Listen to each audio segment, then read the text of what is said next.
নমস্কার, দেখছেন কলকাতা টিভি। আপনাদের সঙ্গে রয়েছে আমি অভিক। বাংলাদেশের বিভিন্ন খবর নিয়ে শুরু করছি বাংলাদেশ সারাদিন। আর প্রথমেই নজর রাখবো আজকের হেডলাইন্সে। শান্তিপূর্ণ পরিবেশ বিঘ্নিত করতে বিএনপি লিফলেট বিতরণ কর্মসূচি দিয়েছে, এমনই মন্তব্য করেছেন আওয়ামী লীগের সাধারণ সম্পাদক ওবায়দুল কাদের। ব্যাংক খাতের আর্থিক দুর্নীতি নিয়ে বেসরকারি গবেষণা সংস্থা সেন্টার ফর পলিসি ডায়ালগের প্রতিবেদন ফুলে ভরা বলে মন্তব্য করেছেন তথ্য ও সম্প্রচার মন্ত্রী ডক্টর হাসান মাহমুদ। বিদেশিরাও সন্ত্রাসীদের পছন্দ করে না বলে মন্তব্য করেছেন সিলেট 1 আসনের আওয়ামী লীগ মনোনীত প্রার্থী পররাষ্ট্রমন্ত্রী AK আব্দুল মোমেন। গত 24 ঘন্টায় বাংলাদেশে ঘটে গেছে বিভিন্ন গুরুত্বপূর্ণ ঘটনা। আর সেই সমস্ত খবর নিয়ে শুরু করছি আজকের বাংলাদেশ সারাদিন। শান্তিপূর্ণ কর্মসূচির নামে নির্বাচনের শান্তিপূর্ণ পরিবেশ বিঘ্নিত করতেই বিএনপি লিফলেট কর্মসূচি বিতরণ দিয়েছেন বলে মন্তব্য করেন বাংলাদেশ আওয়ামী লীগের সাধারণ সম্পাদক ওবায়দুল কাদের। লিফলেট বিতরণ করবে কেন? নির্বাচনের বিরুদ্ধে। অসহযোগ করবে কেন? নির্বাচনের বিরুদ্ধে। নির্বাচনের বিরুদ্ধে শান্তির প্রোগ্রাম হয়, সেটা দেশে নির্বাচনকে সামনে রেখে নির্বাচনী পরিবেশকে বিঘ্নিত করা, শান্তির পরিবেশকে, শান্তিপূর্ণ নির্বাচনকে বাধাগ্রস্ত করা। আমরা এটুকুই।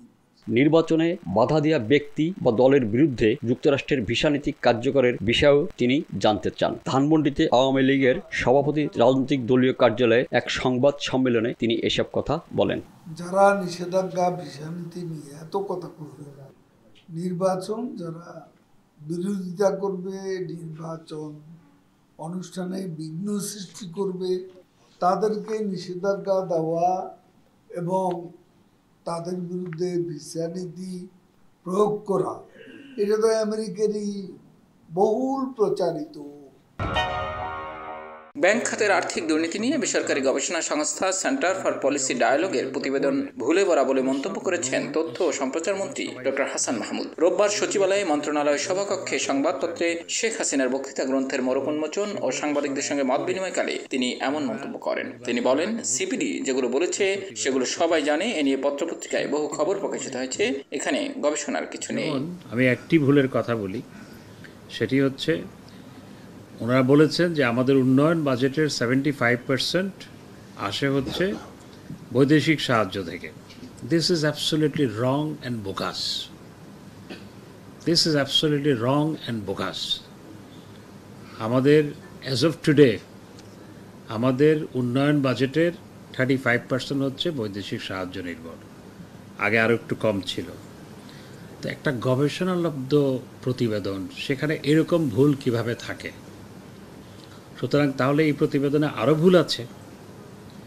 তো এবং নির্বাচনের আগ মুহূর্তে এরকম এটি প্রচার করার উদ্দেশ্য কি মানুষের দৃষ্টিকে ভিন্ন দিকে নিবদ্ধ করা? সেই প্রশ্ন অনেকে রেখেছে।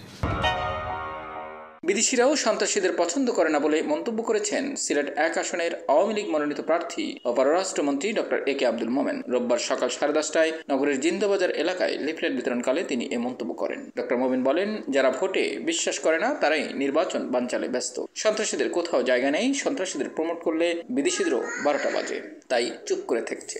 সরকারকে অপছন্দ হলে জনগণের সমর্থন নিয়ে পরিবর্তন করবেন।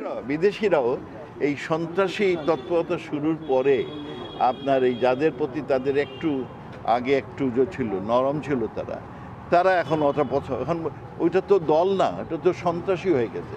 সন্ত্রাসীর জায়গা বা পৃথিবীর কোথাও নেই, সন্ত্রাসীর কোথাও জায়গা নেই।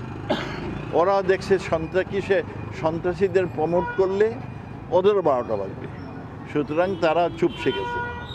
এবং এইটাই সরকার পরিবর্তনে একটি পথ। আপনার সরকারের অপছন্দ হয়, নিশ্চয়ই আপনি জনগণের সমর্থন নিয়ে সরকার পরিবর্তন করবে। বাংলাদেশ সারাদিন আজকের মতন এই পর্যন্তই। দেখতে থাকুন কলকাতা টিভি, রাত দিন 7 দিন।